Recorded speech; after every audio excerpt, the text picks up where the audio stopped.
Assalamualaikum warahmatullahi wabarakatuh. Selamat siang semuanya. Di sini kami dari kelompok 10 ingin mempresentasikan hasil diskusi kami, yaitu mengenai isu merger bank syariah yang ada di Indonesia. Nah, sebelum masuk ke materi, saya akan menjelaskan terlebih dahulu mengenai sejarah bank syariah.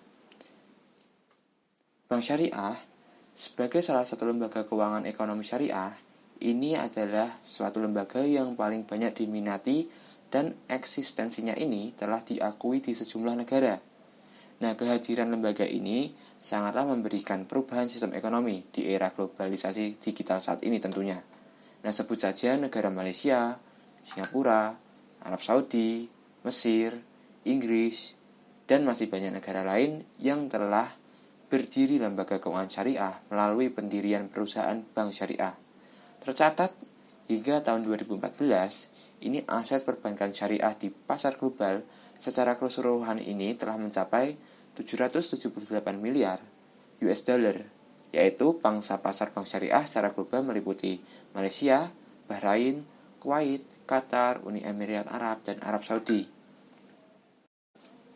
Nah, di Indonesia sendiri, perkembangan bank syariah ini meningkat pesat. Hal ini bisa dilihat hingga akhir tahun 2019, itu terdapat 14 bank umum syariah, 20 unit usaha syariah, dan 164 BPRS. Nah, penambahan jumlah bank umum syariah ini terjadi pasca Undang-Undang Perbankan Syariah Nomor 21 tahun 2008. Perbedaan mendasar yang membedakan antara bank syariah dan bank konvensional ini, bank syariah menjauhi riba dan tidak mengenal istilah bunga. Prinsip utama dari bank syariah adalah melarang menerapkan riba apapun bentuk transaksinya.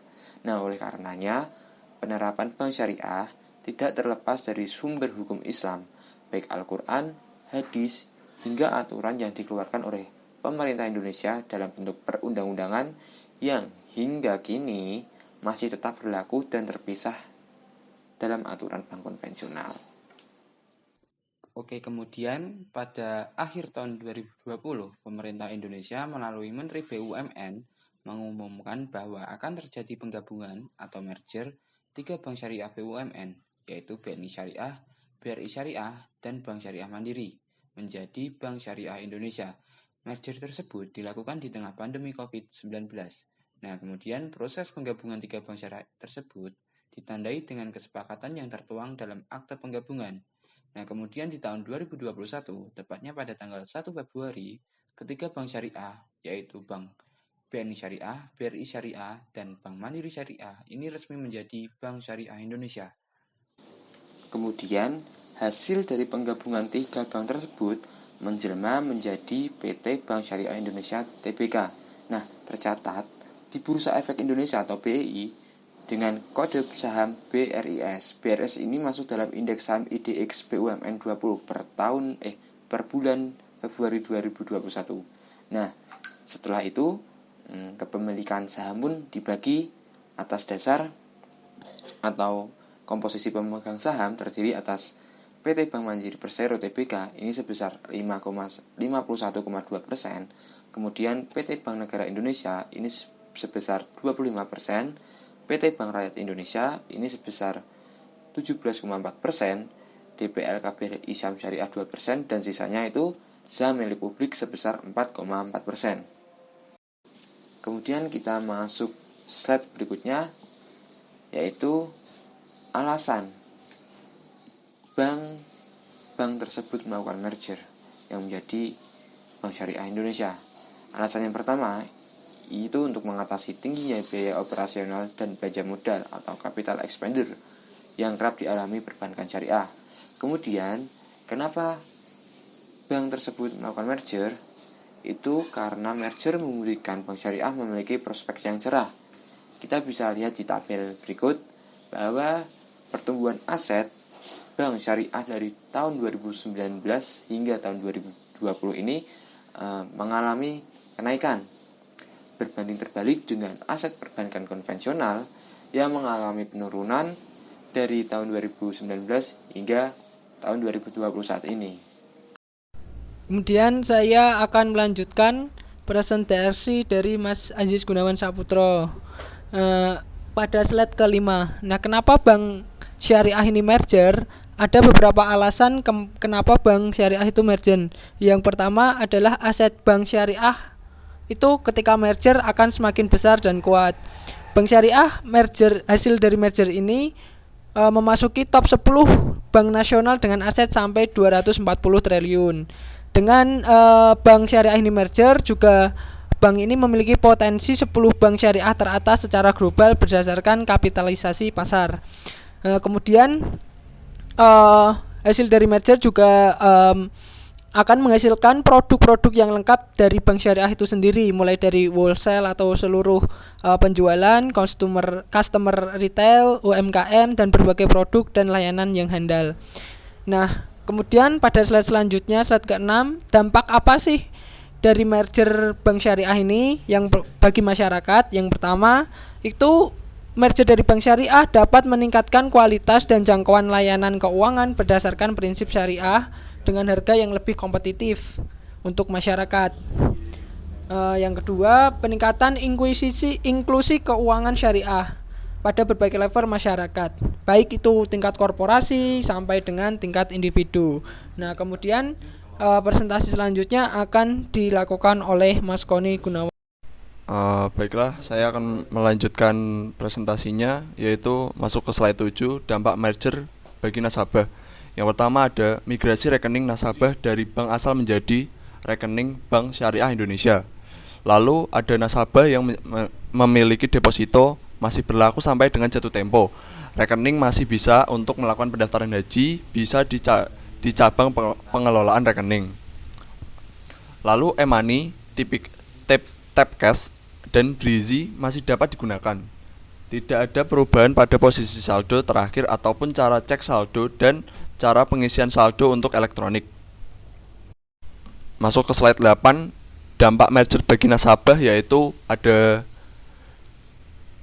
Bank Syariah Indonesia dapat memberikan opsi instrumen keuangan syariah yang lebih variatif sesuai dengan kebutuhan nasabah korporasi. Lalu ada transaksi transfer antar mandiri syariah, BNI syariah, dan BRI syariah yang sebelumnya dikenakan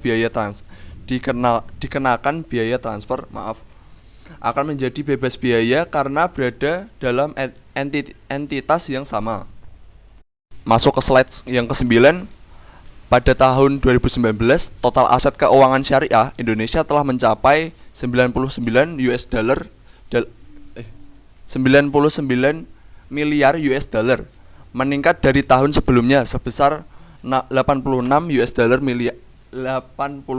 miliar US dollar. Peningkatan total aset tersebut menempatkan Indonesia pada posisi ke-7 dengan total aset keuangan syariah terbesar di Indonesia.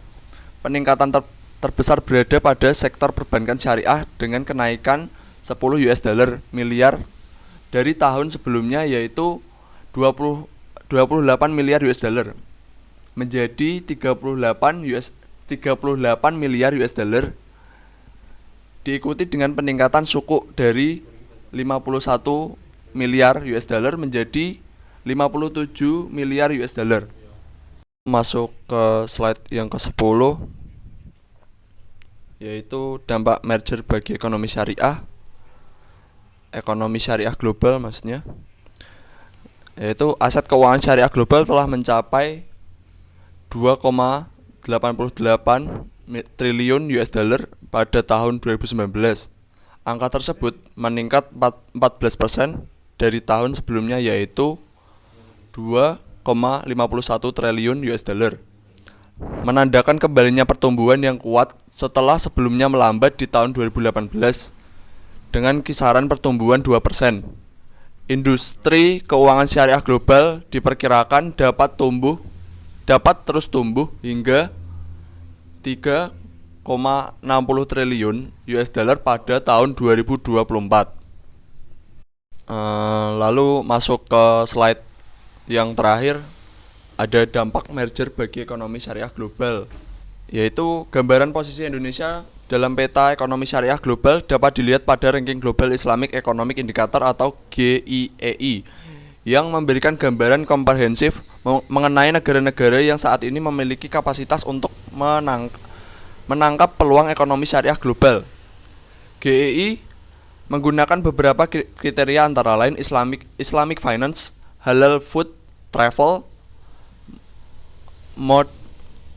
modest fashion, media and recreation, dan pharma and cosmetic.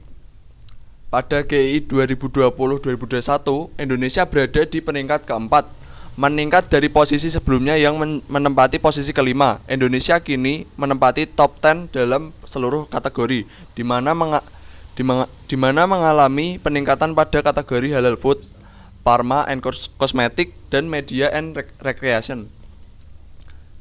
Indonesia naik 47 peringkat menjadi peringkat kelima dalam media and recreation, serta 19 peringkat menjadi ke-6 dalam pharma and cosmetic, yang disebabkan peningkatan awareness masyarakat pada kedua sektor tersebut.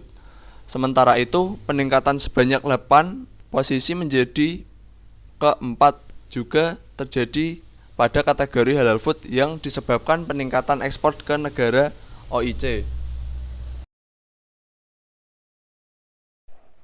Sekian presentasi dari kami, kurang lebihnya mohon maaf. Wassalamualaikum warahmatullahi wabarakatuh. Peace out.